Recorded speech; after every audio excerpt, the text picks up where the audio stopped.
Alhamdulillahi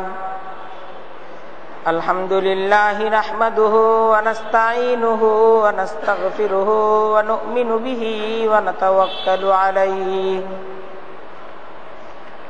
wa na'udzu billahi min shururi anfusina wa min sayyiati a'malina. Man yahdihillahu fala mudilla lahu wa man yudlilhu fala hadiya lahu. Wa nashhadu an la ilaha illallah wahdahu la sharika lahu wa nashhadu anna sayyidana wa maulana Muhammadan abduhu wa rasuluhu. Amma ba'du fa'a'udhu billahi minasy syaithanir rajim. Bismillahirrahmanirrahim. Wa anzalallahu 'alaikal kitaba wal hikmata wa 'allamaka ma lam takun ta'lam wa kana fadlullahi 'alaika 'azima. Sadaqallahul 'azim wa sadaqa rasuluhun nabiyyul karim wa nahnu 'ala dzalika laminasy syahidina wasyakirin walhamdulillahi rabbil alamin. Subhanaka la ilma lana illa ma 'allamtana innaka antal alimul hakim. Rabbi shrah li sadri wa yassir li amri wahlul 'uqdatam min lisani yafqahu qawli. আল্লাহ তাআলার দরবারে লাখো কোটি শুকরিয়া। জুমার দিনের জুমার খুতবা আলোচনা শোনার এক বরকতপূর্ণ মজলিসে তিনি আমাদেরকে একত্রিত করে দিয়েছেন। এই সমস্ত প্রশংসা এবং শুকরিয়া আল্লাহ তাআলার দরবারে। দরুদ এবং সালাম, শত কোটি দরুদ এবং সালাম প্যারা নবী হযরত মুহাম্মদ মুস্তাফা সাল্লাল্লাহু আলাইহি ওয়াসাল্লামের উপর আল্লাহ তাআলা যার উম্মত করে আমাদেরকে সৌভাগ্যবান করেছেন। দেখেন, নবী মুহাম্মদুর রাসূলুল্লাহ সাল্লাল্লাহু আলাইহি ওয়াসাল্লাম আমাদের প্রিয় নবী, তিনি যখন মক্কা নগরীতে ইসলামের প্রচার শুরু করেন, মক্কার সমাজ ছিল জাহিলি সমাজ।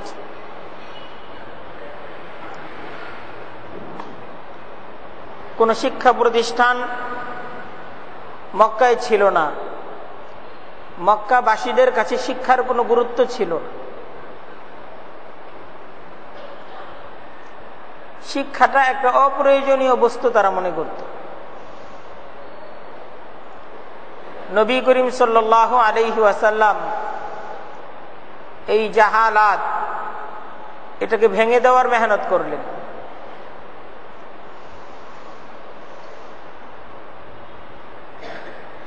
এই মূর্খতা এটাকে দূর করে মানুষদেরকে কিভাবে শিক্ষিত করে তোলা যায়, নবী করিম সাল্লাল্লাহু আলাইহি ওয়াসাল্লাম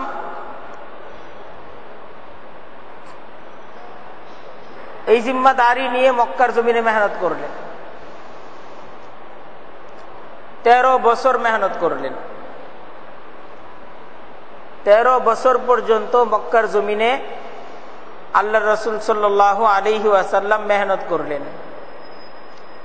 তারপর মদিনা, পবিত্র মদিনা নগরীতে ইসলামী ইতিহাসের সর্বপ্রথম শিক্ষা প্রতিষ্ঠান চালু হলো নবী করিম সাল্লাল্লাহু আলাইহি ওয়াসাল্লামের মাধ্যমে।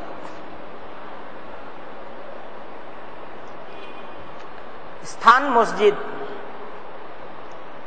শিক্ষা প্রতিষ্ঠান কোথায় হলো? মদিনার মসজিদে, মসজিদে নববীতে।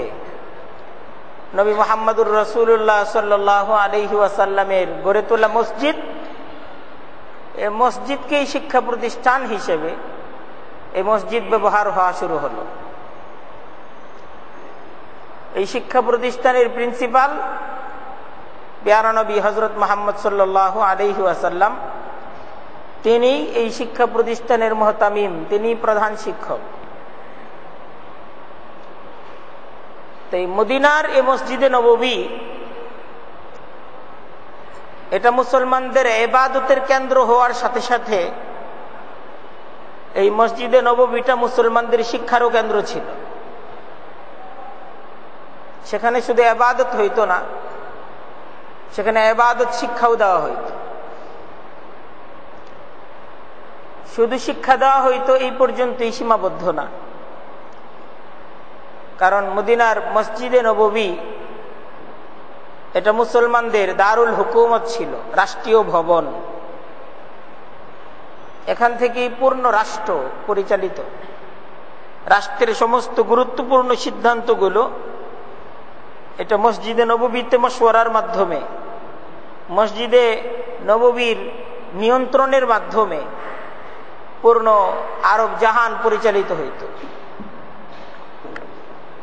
এটাই ছিল সামরিক ভবন, এটাই ছিল মার্কাজ, দাওয়াতের মার্কাজ, যুদ্ধের মার্কাজ, রাষ্ট্র পরিচালনার মার্কাজ, সমাজ সংস্কারের মার্কাজ, বয়স্কদের শিক্ষার মার্কাজ, শিশুদের শিক্ষার মার্কাজ, পুরুষ যুবক বৃদ্ধ সকলের শিক্ষার মার্কাজ, আবার ইবাদতেরও স্থান মার্কাজ।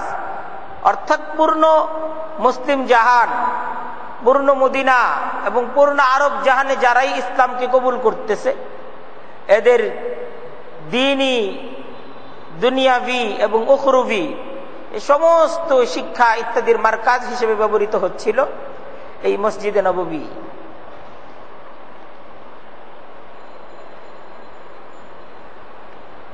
এবং মানব জাতির শ্রেষ্ঠতম শিক্ষক, বরং মানব জাতির যিনি প্রধান শিক্ষক, নবী মুহাম্মদুর রাসূলুল্লাহ সাল্লাল্লাহু আলাইহি ওয়াসাল্লামের ভাষণ, তার ওয়াজ সাহাবায়ে কেরাম এই মসজিদে নববীতে এসেই শুনতেন। মসজিদে নববীতে এসেই সকলে আল্লাহর রাসূল সাল্লাল্লাহু আলাইহি ওয়াসাল্লামের কাছে জ্ঞান অর্জন করতেন। এই মসজিদে নববীর এই শিক্ষা প্রতিষ্ঠানটা এমন একটা শিক্ষা প্রতিষ্ঠান ছিল, এর শিক্ষার্থী কারা? এখান থেকে যারা শিক্ষা অর্জন করেছে তারা হযরত আবু বকর, হযরত আবু বকর এখান থেকেই কিন্তু শিক্ষা অর্জন করছে। হযরত ওমর, হযরত ওসমান, তারা একই সাথে শিক্ষার্থী ছিলেন, আবার একই সাথে শিক্ষকও ছিলেন।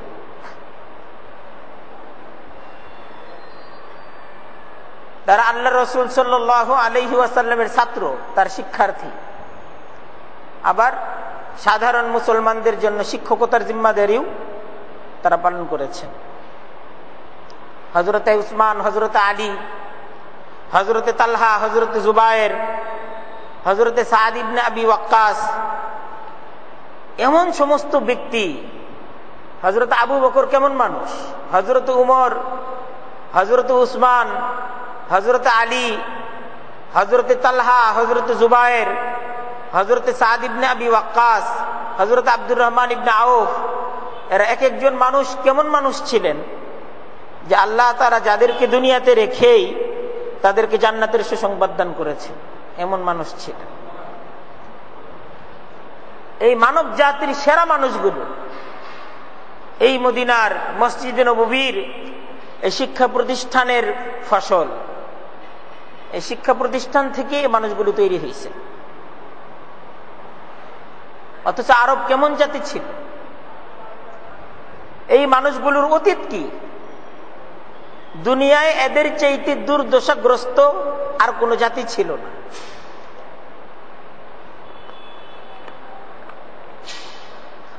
সাহাবায়ে কেরামদের কাফেলা হযরত সাদ ইবনে আবি ওয়াক্কাসের নেতৃত্বে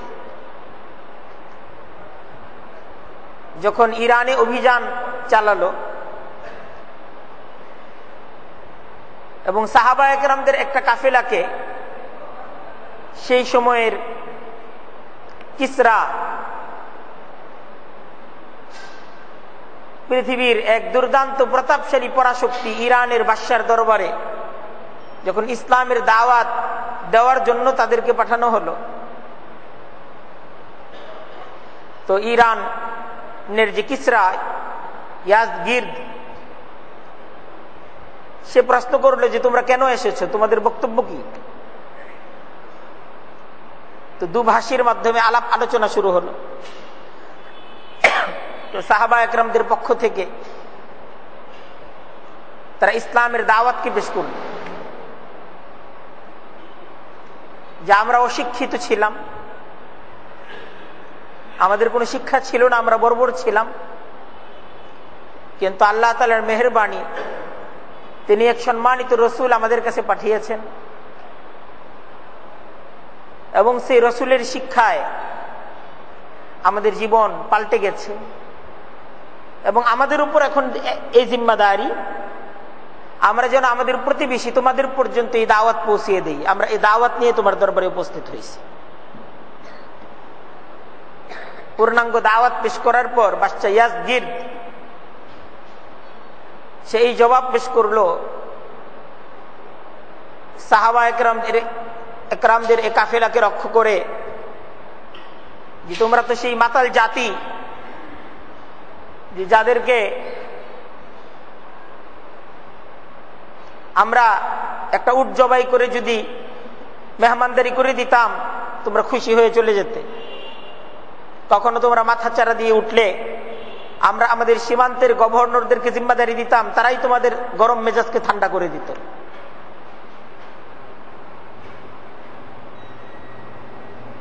তোমরা তো সেই জাতি, সেই জাত তোমরা। হযরত মুগীরা ইবনে জারারা সম্ভবত তিনি জবাব দেওয়ার জন্য দাঁড়ালেন, বললেন যে এটা তো অতীত, এটা আমাদের অতীত অবস্থা, তুমি যা বলতেছো এটা আমাদের অতীত অবস্থা, বরং তুমি যা বলতেছো আমাদের অবস্থা তার চাইতে বেশি দুর্দশাগ্রস্ত ছিল। আর আমরা তো কি খাবো তাই জানতাম না, আমরা মৃত জানোয়ার যেটা দেখতাম আমরা এটাকে তুলে এনে রান্না করে খেতাম, এই ছিল আমাদের অবস্থা। আমরা অসভ্য ছিলাম, আমরা বর্বর ছিলাম, আমরা নোংরা ছিলাম, পশম আর চামড়া আমাদের পোশাক ছিল। নিজেরাই নিজেদের অবস্থা ব্যক্ত করতেছেন, কিন্তু এটা আমাদের অতীত, এটা এখন কাহিনী, এটা এখন ইতিহাস। এখন তো আমরা এ নবীর শিক্ষাকে গ্রহণ করে পুরো পৃথিবীর জন্য আমরা শিক্ষক হিসেবে অবতীর্ণ হয়ে গেছি। পুরো পৃথিবী যদি এখন সভ্যতা শিখতে চায়, পুরো পৃথিবী এখন যদি মূর্খতার অন্ধকার থেকে বাঁচতে চায়, আমাদের এই শিক্ষা তাদেরকে গ্রহণ করতে হবে। আজকে সেই শিক্ষা আমাদের কাছে। তাই বেশি কথা না, আমাদের এই শিক্ষা তোমরা গ্রহণ করবে তো আমরা আল্লাহর কিতাব তোমাদের কাছে হাওয়ালা করে দিব। এই কিতাবই তোমাদেরকে বলবে তোমাদের জীবনের প্রত্যেকটা পরতে পরতে তোমাদের করণীয় কি।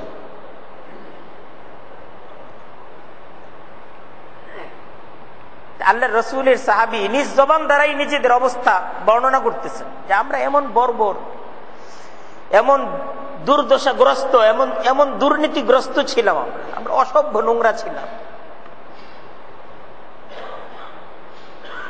কিন্তু আজ আমরাই রাহবার, আজ আমরাই শিক্ষক।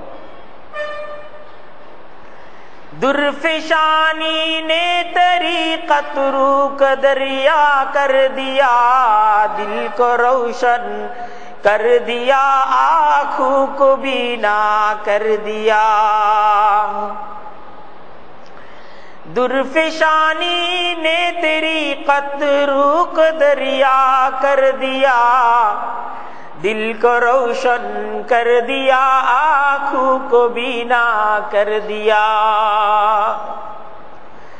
जो नहीं खुद राह पर गैरू के हादी बन गए, क्या नजर थी जिसने मुर्दू को मसीहा कर दिया, क्या नजर थी जिसने मुर्दू को मसीहा कर दिया।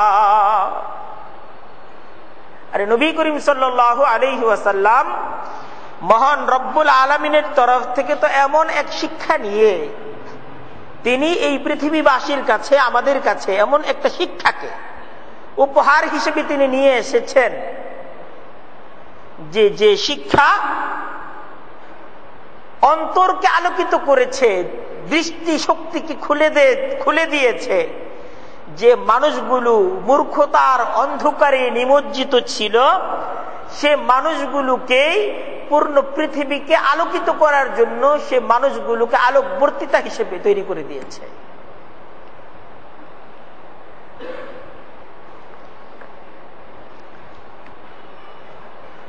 এই ছিল নবী করিম সাল্লাল্লাহু আলাইহি ওয়াসাল্লামের শিক্ষা।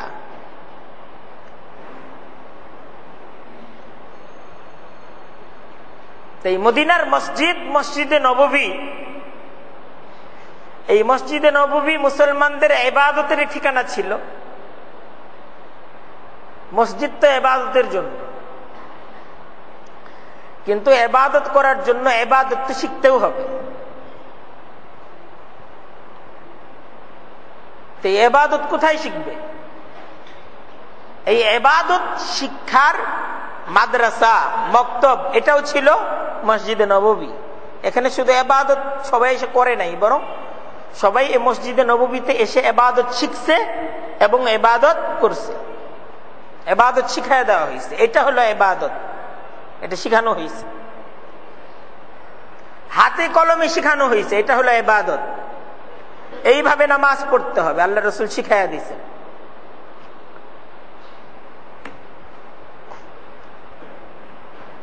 তোমার নামাজ তো হয় নাই। একজন নামাজ পড়ছে, আল্লাহ রাসূলের সাথে দেখা করছে নামাজের। আল্লাহ রাসূল বলতেছেন তোমার নামাজ তো হয় নাই, আবার নামাজ পড়ো। সাহাবী আবার নামাজে দাঁড়াইছেন, আবার নামাজ পড়ছেন। নামাজের পর আল্লাহ রাসূলের সাথে দেখা করতে গেছে, তোমার নামাজ তো হয় নাই, আবার নামাজ পড়ো। 3 বার নামাজ পড়লেন, আল্লাহ রাসূল বললেন নামাজ হয় নাই। সেই সাহাবী বলতেছেন তো আমি তো বুঝতেছি না, আমাকে শিখায়া দেন।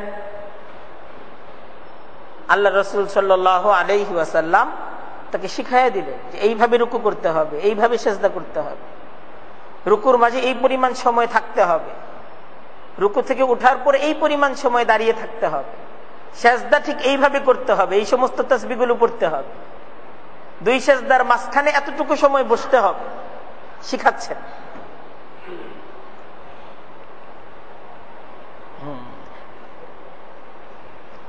এই মুসলমানরা শুধু নামাজ না, মুসলমানদের যাবতীয় সংস্কৃতি, যাবতীয় বিনোদন, এটারও কেন্দ্র ছিল মসজিদে নববী। এখান থেকে সব শিখছেন। আচার আচরণের প্রশিক্ষণ, সামরিক প্রশিক্ষণ, দেশ পরিচালনার প্রশিক্ষণ, সমাজ পরিচালনার প্রশিক্ষণ, ইমামতির প্রশিক্ষণ, ব্যবসা কিভাবে করবে, চাকরি কিভাবে করবে, এই সমস্ত কিছু শিখছে কোথা থেকে? আর কোথা থেকে শিখছে? মসজিদে নববী থেকে শিখছে। শিক্ষক কে? আল্লাহ রাসূল সাল্লাল্লাহু আলাইহি ওয়াসাল্লাম শিক্ষক। সব শিখছে মসজিদ থেকে। বাজার তো করছেন, কিন্তু বাজার করাও শিখছেন কোথায়? মসজিদে নববী থেকে শিখছেন।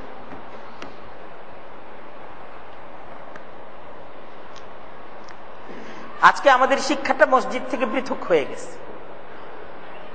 আজকে মসজিদে এসে আমরা শিখি না, মসজিদে শিখার ব্যবস্থা নাই।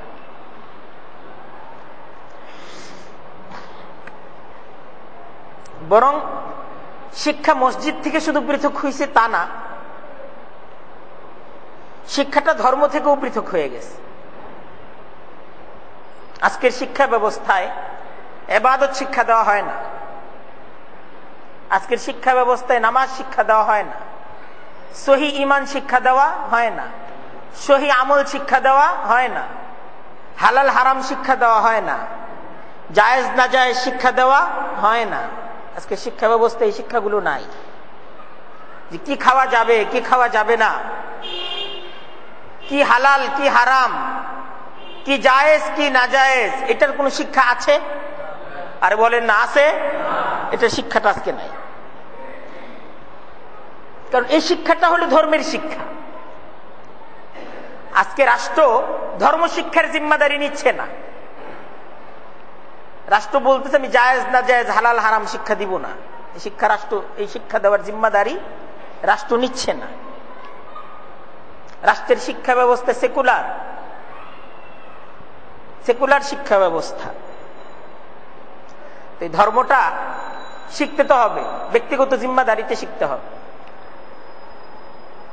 ধর্ম শিখতে বাধা নাই, ব্যক্তিগত জিম্মাদারিতে ধর্ম শিখতে হবে। রাষ্ট্র ধর্ম শিখিয়ে দিবে না। রাষ্ট্র আপনাকে দিবে জাগতিক জ্ঞান দিবে। আপনাকে চাকরি দিবে রাষ্ট্র, যখন আপনাকে শিক্ষিত ঘোষণা করবে আপনার চাকরি হবে। কিন্তু আপনি চাকরির ক্ষেত্রে আপনার জন্য কি হালাল কি হারাম, কি জায়েজ কি না জায়েজ, এই শিক্ষা আপনার নাই।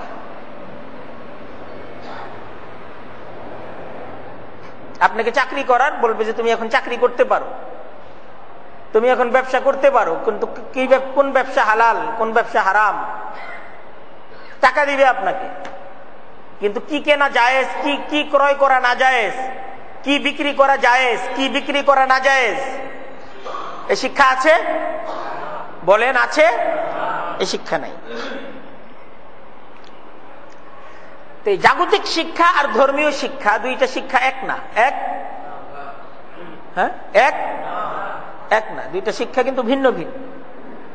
পার্থক্য কোথায়? যে জাগতিক শিক্ষায় আজকের শিক্ষা ব্যবস্থা আমাকে আপনাকে দুনিয়ার আসবাবের সাথে পরিচয় করায়। আজকের শিক্ষা ব্যবস্থা আমাকে পরিচয় করায়, এটাকে আগুন বলা হয়। আগুনের হলো এই ক্ষমতা। এটাকে বলা হয় পানি, পানির হলো এই ক্ষমতা। এটা হলো বাতাস, বাতাসের হলো এই ক্ষমতা। এটা হলো মাটি, মাটির হলো এই ক্ষমতা। এটা হলো লোহা, লোহার হলো এই ক্ষমতা। এটা হলো প্রাণী, গরু, এটার দ্বারা এই উপকার আমরা লাভ করি। গরু সম্পর্কে একটা রচনা লেখো। গরু কাকে বলে, গরুর দ্বারা কি কি উপকার আমরা পাই। হ্যাঁ, গরু আমাদেরকে উপকার দেয়। এটা আজকের শিক্ষা ব্যবস্থা চলতেছে।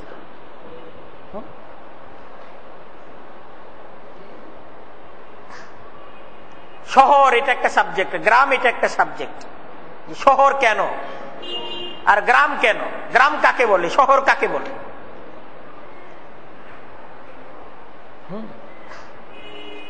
উট কাকে বলে, ঘোড়া কাকে বলে।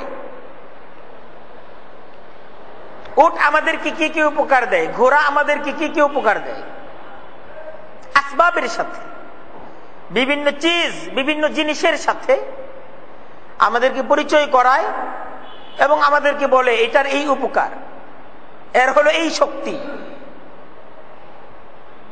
এর হলো এই শক্তি।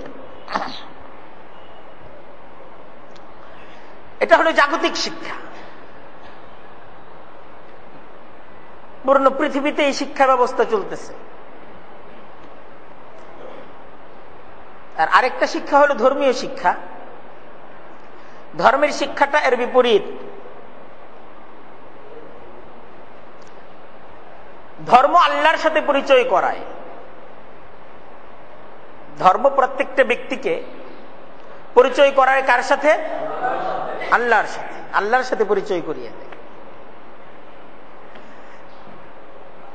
জাগতিক শিক্ষা এই শিক্ষা দেয়, দেখো আকাশ কত উদার, দেখো এই পাহাড় কত শক্তিশালী, দেখো এই মাটি এটা কত নম্র।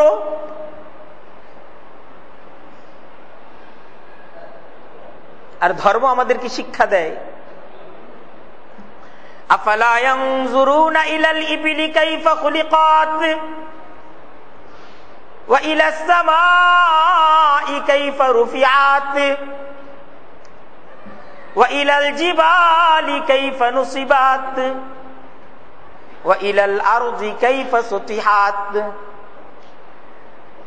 ফাযাক্কির ইন্নামা আনতা মুযাক্কির লাস্তা আলাইহিম বিমুসাইতির ইল্লা মান তাওয়াল্লা ওয়া কাফার ফায়ুআযিবুহুল্লাহুল আযাবাল আকবার ইন্না ইলাইনা ইয়াবাহুম সুম্মা ইন্না আলাইনা হিসাবাহুম। এটা হলো ধর্মের শিক্ষা। খুব বোঝার চেষ্টা করি। এই শিক্ষা হলো ধর্মের শিক্ষা। জাগতিক শিক্ষাও শিক্ষা দেয়, দেখো উটটাকে দেখো, দেখো গরুটাকে দেখো।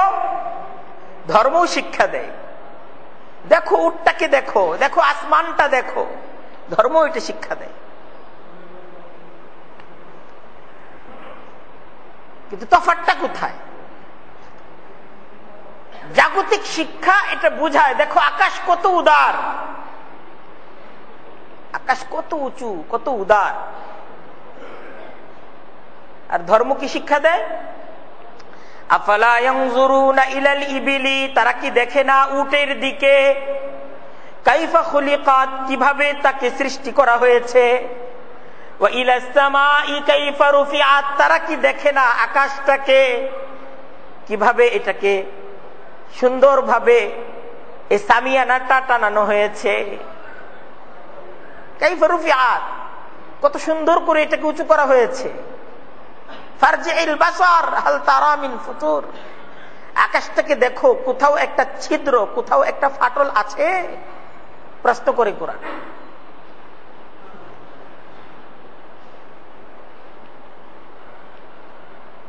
ওয়া ইলাল জিবালি কাইফা নুসিবাত, পাহাড়টাকে দেখো, এই পাহাড়টাকে কিভাবে স্থাপন করা হয়েছে। কিভাবে পাহাড়টাকে স্থাপন করা হয়েছে, কে করেছে? ওয়া ইলাল আরদি কাইফা সুতিহাত, জমিনটাকে দেখো কিভাবে বিছানো হয়েছে। এটা এত সুন্দর করে কিভাবে, কে বিছিয়েছে? এটা কার বিছানো? কার বিছানো? এইটাই, এটা হলো ধর্ম। এই শিক্ষাটা দেয়। এই ধর্মের শিক্ষা, আল্লাহকে চিনো, ধর্ম এটা বলে চিনো। ফাতিরুস সামাওয়াতি ওয়াল আরদ, বাদিউস সামাওয়াতি ওয়াল আরদ, সে আল্লাহকে চেনার চেষ্টা করো, যিনি এই আসমান এই জমিনের স্রষ্টা, এই আকাশের স্রষ্টা, এই জমিনের স্রষ্টা, যিনি এই আকাশটাকে এত সুন্দর করে উঁচু করেছেন, যিনি এই জমিনটাকে এত সুন্দর করে বিছিয়েছেন, সে আল্লাহকে চিনো।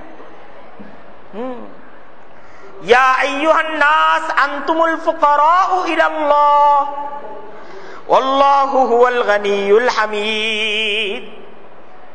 ধর্ম কি শিক্ষা দেয়? ইয়া আইয়ুহান নাস, হে মানুষেরা, আনতুমুল ফুকারাউ ইলাল্লাহ, তোমরা সকলেই আল্লাহর মুহতাজ, তোমরা সকলেই আল্লাহর মুহতাজ। আনতুমুল ফুকারা, তোমরা সবাই নিঃস্ব সম্বলহীন। কার কাছে? ইলাল্লাহ, আল্লাহর কাছে। আল্লাহু হুয়াল গানিয়্যু, তোমরা সবাই মুখাপেক্ষী, তোমরা সবাই মুখাপেক্ষী। আল্লাহ ও মুখাপেক্ষী। আল্লাহর পরিচয় কি? আল্লাহ অমুখাপেক্ষী। আল্লাহুস সামাদ, আল্লাহুস সামাদ, আল্লাহ তো এমন সত্তা, তোমরা সবাই তার মুখাপেক্ষী। আল্লাহ তো এমন সত্তা, তিনি কারো মুখাপেক্ষী না, তিনি কারো মুখাপেক্ষী। ইয়াশা ইউযহিবকুম, আল্লাহ তো এমন ক্ষমতার অধিকারী, যদি তিনি চান, ইউযহিবকুম, তোমাদেরকে ধ্বংস করে দিতে পারেন। ওয়ায়াতি বিখালকিন জাদীদ, তোমাদের পরিবর্তে নতুন সৃষ্টি, নতুন প্রজন্মকে আনতে পারেন। পারেন না? তোমাদেরকে ধ্বংস করে দিবে, নতুন প্রজন্ম, নতুন প্রজন্মকে আনবেন। পারেন না? এটা ওমা যালিকা আলাল্লাহি বিআজিজ, আল্লাহর কাছে এটা কঠিন না, আল্লাহর কাছে এটা সহজ কাজ।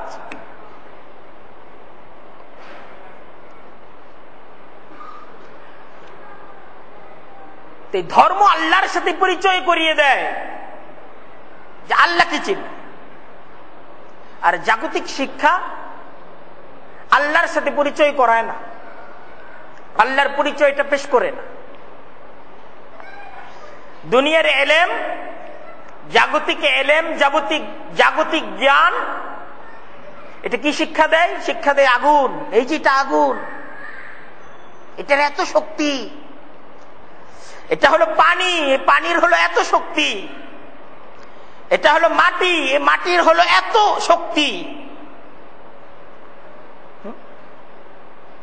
এত শক্তি।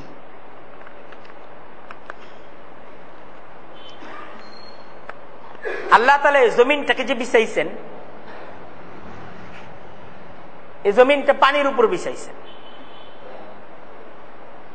এই জমিনটা কিসের উপর বিছানো হয়েছে? পানির উপর জমিনটাকে বিছায় রাখা হয়েছে। তো এই পানির উপর জমিনকে যখন বিছানো হলো, জমিনটা নড়াচড়া করতেছে।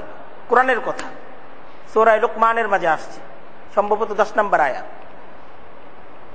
জমিনটা নাড়াচাড়া করতেছে। তো আল্লাহ তাআলা করলেন কি? এটার উপর পাহাড় দিয়ে দিলেন, পাহাড় গেড়ে দিলেন।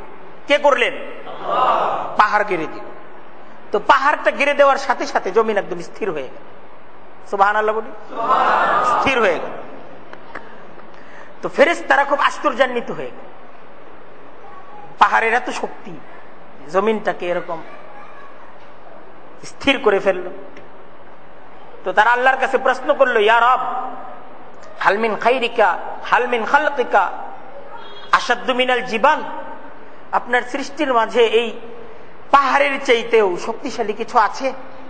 প্রশ্ন করবে, হাল মিন খালকিকা, আপনার সৃষ্টির মাঝে কি আছে আশাদ্দু মিনাল জিবাল, এই পাহাড়ের চাইতেও শক্তিশালী কিছু কি আছে?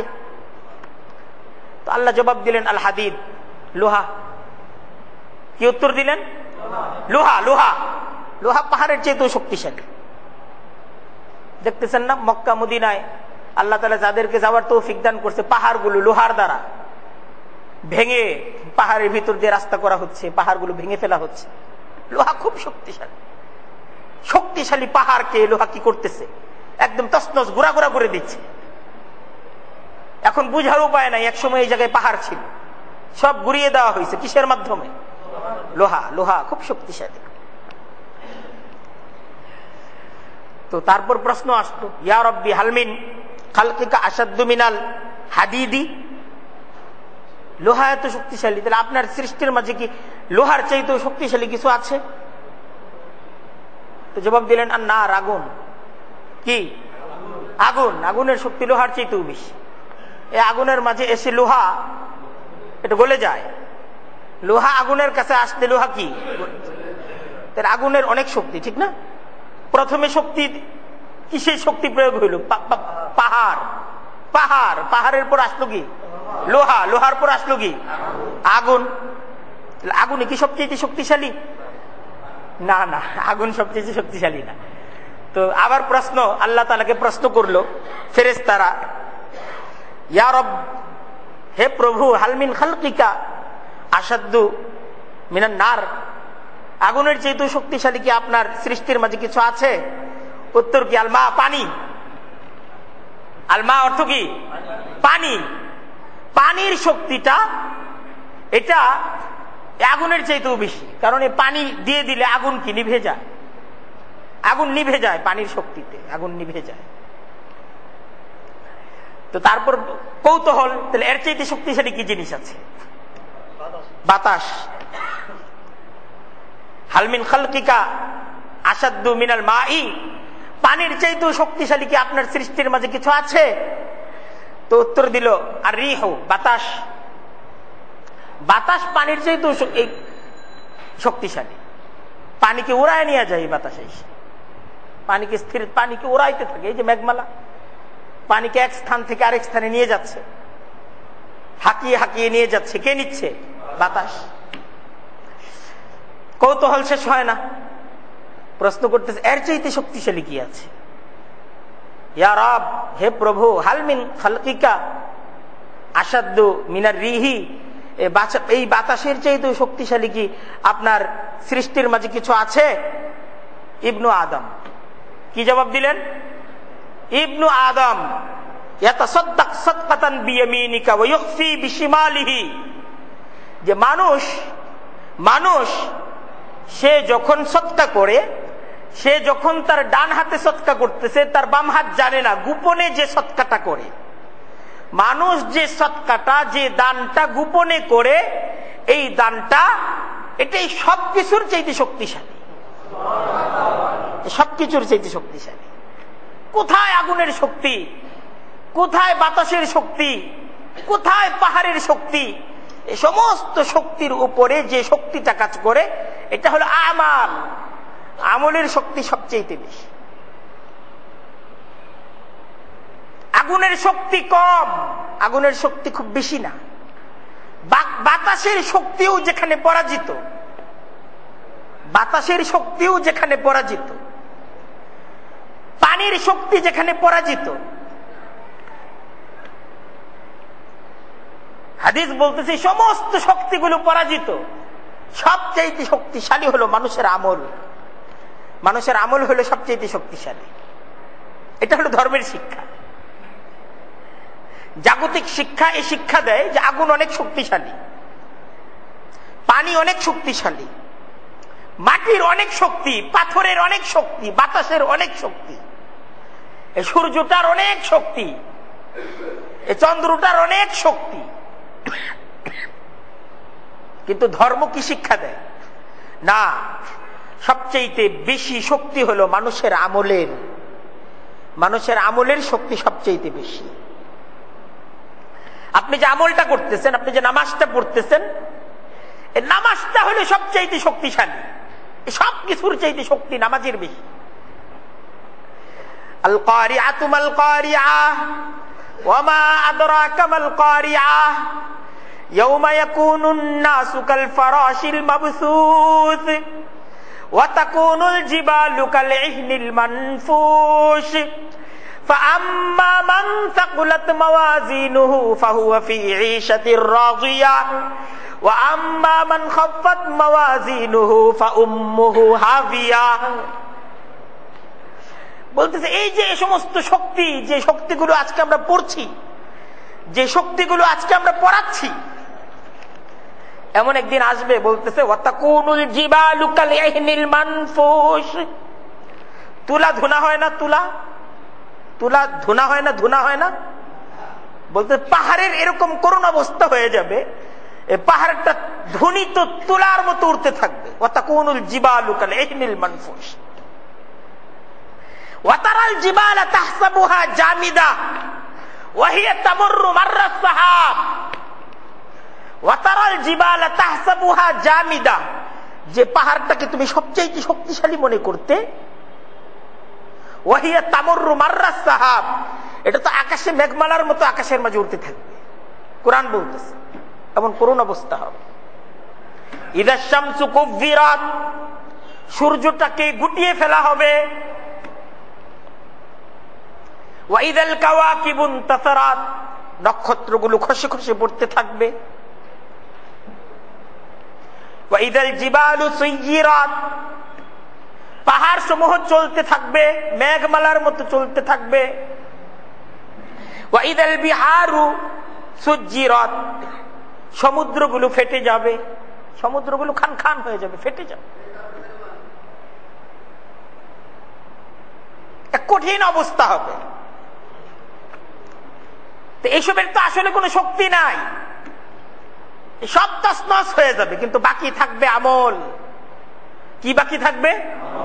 আমল। আমল হারাবে না, আপনার আমার আমলগুলো হারাবে না, এটা থাকবে, এটা অনেক শক্তিশালী। এই আমলের তো এত শক্তি, এই আমল জান্নাতে নিয়ে যাবে, এই আমল জাহান্নামে নিয়ে যাবে। আমল খুব ভারী জিনিস। আজকে যে নামাজটাকে হালকা মনে করতেছি, আমার এই বাড়িটাকে ভারী মনে করতেছি, আমার গাড়িটাকে, আমার ক্ষমতাটাকে ভারী জিনিস মনে করতেছি, এইটা তো একদম হালকা জিনিস। এটা একদম হালকা জিনিস, এটার কোনো ভার নাই, কোনো ওয়েট নাই, এটার কোনো ওয়েট নেই। আমরা এটাকে খুব ওয়েট মনে করতেছি, এটার অনেক ওয়েট, এটার অনেক শক্তি, কিন্তু আসলে এটার কোনো শক্তি নাই। আপনার চোখ বন্ধ হয়ে যাক, দেখবেন সব শেষ হয়ে গেছে। ওয়েট তো হলো নামাজের, আপনার ইবাদতের, আপনার দান সৎকার, আপনার রোজার, আপনার হজের, আপনার আখলাকের, এটার হলো ওয়েট, এটা শক্তিশালী। এটা হলো ধর্মের শিক্ষা। আম্মান হুয়া কানিতুন আনা আল-লাইলি সাজিদান ওয়া কাইমা ইয়াহদারুল আখিরাহ ওয়া ইয়ারজু রাহমাত রাব্বিহ কুল হাল ইয়াস্তাবিল্লাযীনা ইয়া'লামুনা ওয়াল্লাযীনা লা ইয়া'লামুন ইন্নামা ইয়াতাযাক্কারু উলুল আলবাব। আল্লাহ বলতেছেন, যে মানুষটা তার রাত্রটাকে কাটায় সেজদার মাঝে থেকে, নামাজের মাঝে দাঁড়িয়ে থেকে, যে মানুষটা আখিরাতকে ভয় করে, যে মানুষটা আল্লাহ তাআলার রহমতের দিকে তাকিয়ে থাকে, আল্লাহ বলতেছেন এই মানুষটা আর যে মানুষটা আল্লাহর অবাধ্যতা করে, এই দুইটা মানুষ কি সমান? হাল ইয়াস্তাবিল্লাযীনা ইয়া'লামুনা ওয়াল্লাযীনা লা ইয়া'লামুন। একজন ব্যক্তি জ্ঞানী আর আরেকজন ব্যক্তি মূর্খ, এই জ্ঞানী ব্যক্তি আর মূর্খ ব্যক্তি কি এক?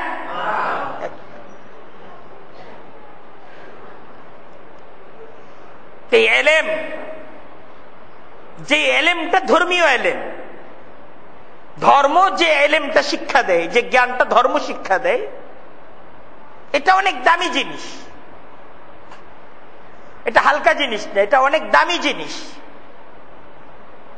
এটা এত দামি যে আমি আপনি যখন এই জ্ঞানকে অর্জন করব এবং এই জ্ঞান অনুযায়ী যখন আমি আপনি আমার আপনার জীবনকে পরিচালিত করব, তখন এই জ্ঞানটা আমার এই সমস্ত আমলগুলো আমাকে তো শুধু একটা ফ্ল্যাটের মালিক করবেন, আমাকে একটা জান্নাতের মালিক করে দিন। সারা জিন্দেগি কামাই করে আমি একটা ফ্ল্যাট বা একটা জমি কিনি, এটাকে সারা জিন্দেগির কামাই মনে করি, এটা হালকা জিনিস, এটা সাথে যাবে না। আপনি যখন আমলকে তৈরি করবেন, আপনি যখন ধর্মীয় জ্ঞান অর্জন করবেন আর আপনার আমলগুলোকে যখন আপনি তৈরি করবেন, এই আমলগুলো আপনাকে তো জান্নাতের মালিক বানিয়ে দেবে। আমলগুলো কত দামি, কত দামি এই আমলগুলো, কত দামি।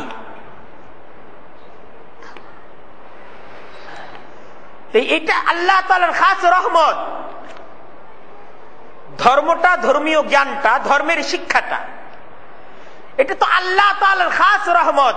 ইলমে ইলাহি, ইলমে নবুওয়াত, যে ইলম আল্লাহ দান করেছেন, যে জ্ঞান ছড়ানোর জিম্মাদারি পালন করেছেন স্বয়ং আল্লাহ তাআলার প্যারা হাবিব নবী মুহাম্মদুর রাসূলুল্লাহ। এই ইলমটা অনেক দামি ইলম। আল্লাহ নবীকেই বলতেছেন, কুল, আপনি বলেন, বিফাদলিল্লাহি ওয়া বিরহমাতিহি ফালিযালিকা ফালইফরাহু হুয়া খায়রুম মিম্মা ইয়াজমাউন। বলুন, এটা আল্লাহর রহমত, এটা তো আল্লাহর অনুগ্রহ, আর আল্লাহর এই রহমত আর এই অনুগ্রহতে তারা যেন খুশি হয়ে যায়। আল্লাহ বলতেছেন তারা যেন খুশি হয়ে যায়। হুয়া খায়রুন মিম্মা ইয়াজমাউন, তারা যা জমা করতেছে এটা তো কিছু না, এই সমস্ত কিছু এক পাল্লায় আর এই ধর্মের শিক্ষাটা আরেক পাল্লায়। তো ধর্মের শিক্ষার পাল্লা ভারী হয়ে যাবে, তাকে জান্নাতের অধিকারী করে দিবে, ভারী হয়ে যাবে। এই নবীকে আল্লাহ বলতেছেন, কুল, আপনি মানুষদেরকে এটা বলেন, হাদিহি সাবিলি আদউ ইলাল্লাহ, আমি তো এটাকেই আমার কাজ বানায় নিছি, আমি মানুষদেরকে আল্লাহর দিকে ডাকি, মানুষদের আল্লাহর সাথে তাআরুফ করিয়ে দেই, মানুষদেরকে আল্লাহর শক্তির কথা বলি, এটা আমার জিম্মাদারি।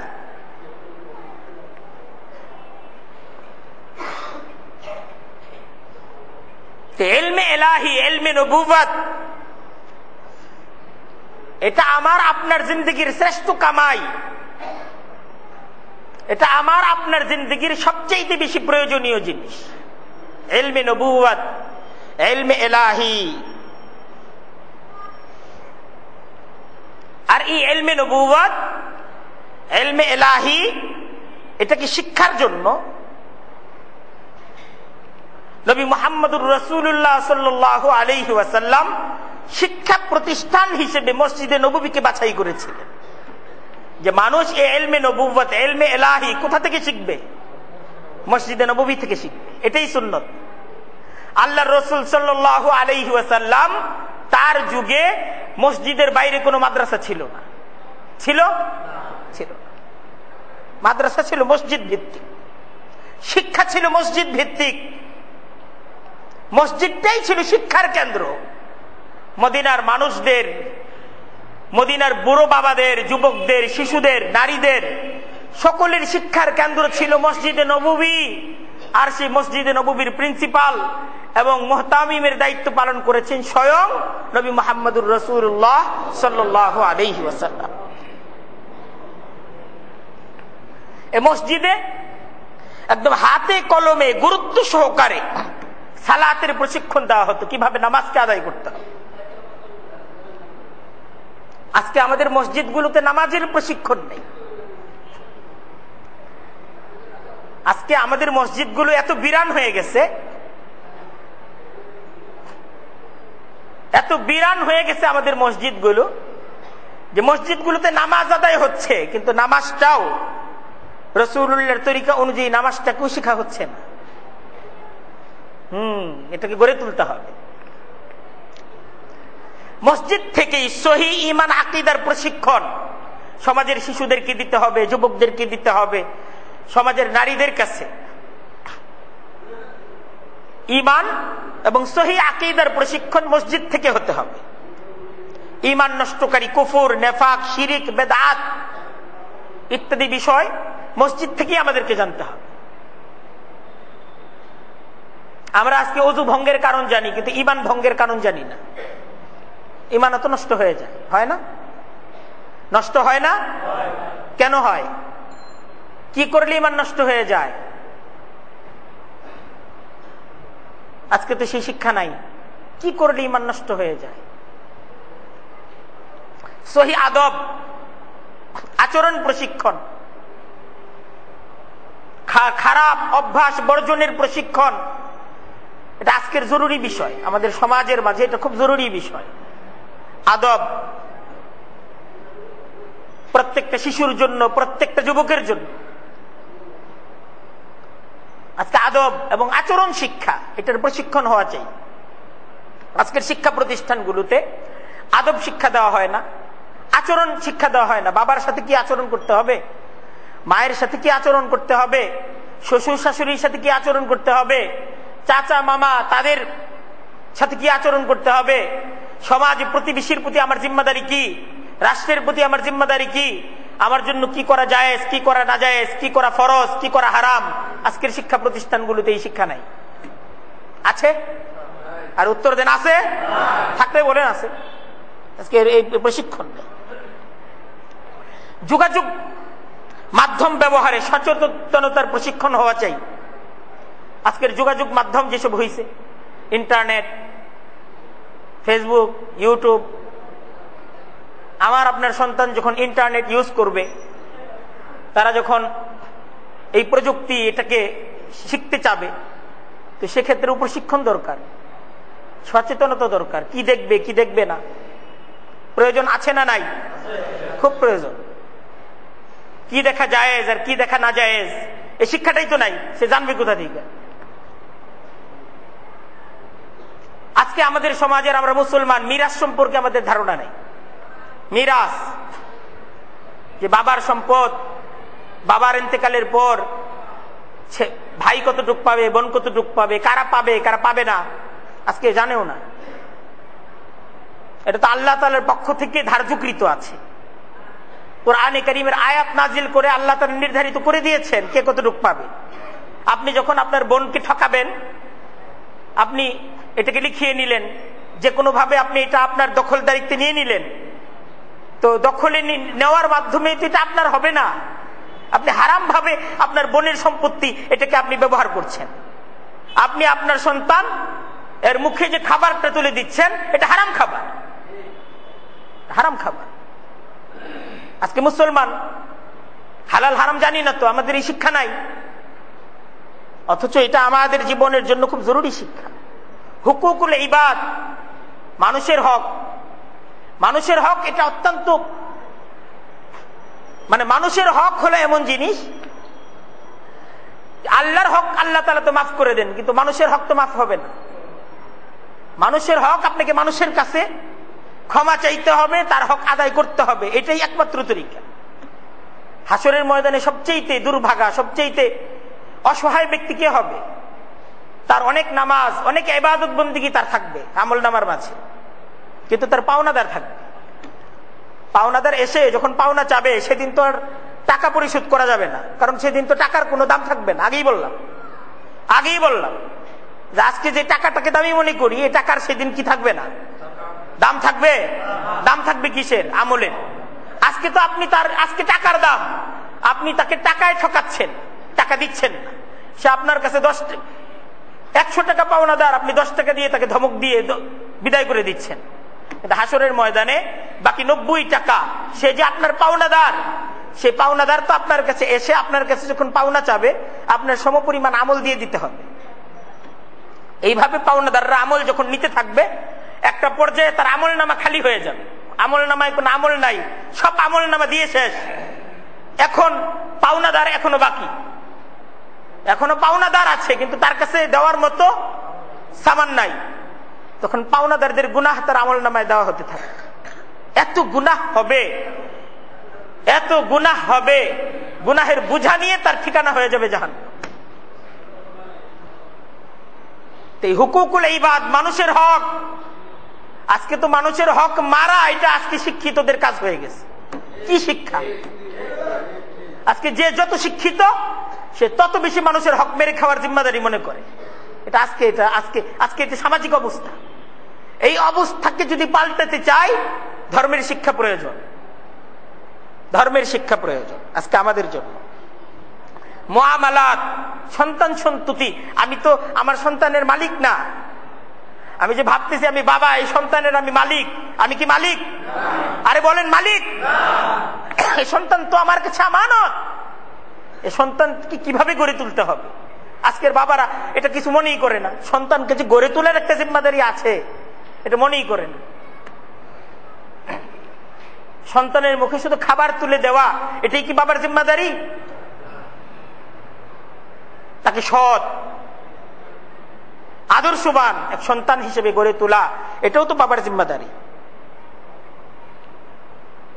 আজকের মায়েরা জানে না গর্ভধারণ এবং শরীয়ত সম্মত গৃহসজ্জা, সন্তানকে প্রতিপালন ইত্যাদি শিক্ষাগুলো আজকের মায়েদেরকে দেওয়া হয় না। আজকের শিক্ষা প্রতিষ্ঠানে এই শিক্ষাটা নাই। সুস্থ বিনোদন শিক্ষা দেওয়া হয় না। বিনোদন আছে, সব অসুস্থ, সব নোংরামি, সব অসভ্যতা। তাই আজকে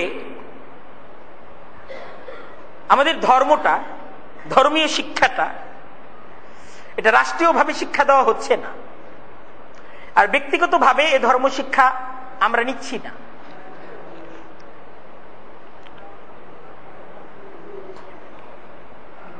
আর ধর্ম শিক্ষা যখন আমরা নিচ্ছি না, ধীরে ধীরে আমরা পাষাণ হয়ে যাচ্ছি। আমাদের মাঝে উপসুপ্ত মনুষ্যত্ব হারিয়ে যাচ্ছে।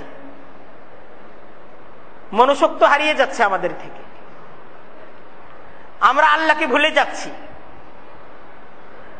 একটা সময় পারিবারিকভাবে বাবা মা সন্তানদেরকে ধর্ম অনুরাগী হিসেবে গড়ে তোলার পিছনে তারা মেহনত করত। এখন পারিবারিকভাবেও সেই মেহনতটা হারিয়ে গেছে।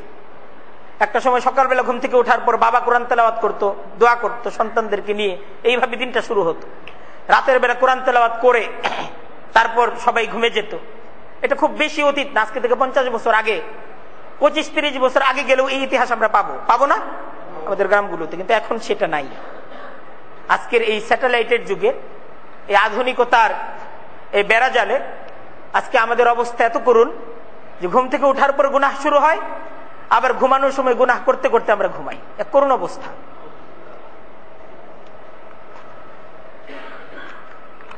আজকে আসলে প্রয়োজন ধর্ম শিক্ষা। ধর্ম শিক্ষাটা খুব প্রয়োজন আমাদের শিশুদের জন্য, আমাদের জন্য। জাগতিক শিক্ষার পাশাপাশি ধর্মীয় শিক্ষাটা এটাও আমাদের জন্য একটা জরুরি শিক্ষা। এজন্য জাগতিক শিক্ষার সাথে সাথে ধর্মীয় শিক্ষাকে সমন্বয় করে আমরা আমাদের জন্য, আমাদের সন্তানদের জন্য এমন একটা শিক্ষা প্রতিষ্ঠান গড়ে তুলতে চাই যে শিক্ষা প্রতিষ্ঠানের মাধ্যমে আমরা আমাদের সন্তানরা আমরা জাগতিক শিক্ষার পাশাপাশি ধর্মীয় শিক্ষা এটাকেও আমরা অর্জন করতে পারব। তাই এটা এই সময়ের জন্য সবচেয়ে বড় প্রয়োজন একটা প্রতিষ্ঠানকে গড়ে তোলা। আমরা এই প্রতিষ্ঠানকে গড়ে তোলার ক্ষেত্রে নবী করিম সাল্লাল্লাহু আলাইহি ওয়াসাল্লামের সুন্নাহ হিসেবে মসজিদকেই বাছাই করেছি যে আমাদের মসজিদ থেকে এই শিক্ষা প্রতিষ্ঠান স্টার্ট হবে ইনশাআল্লাহ। তো আপনারা এই প্রতিষ্ঠানের সাথে সম্পৃক্ত থাকবেন না ইনশাআল্লাহ?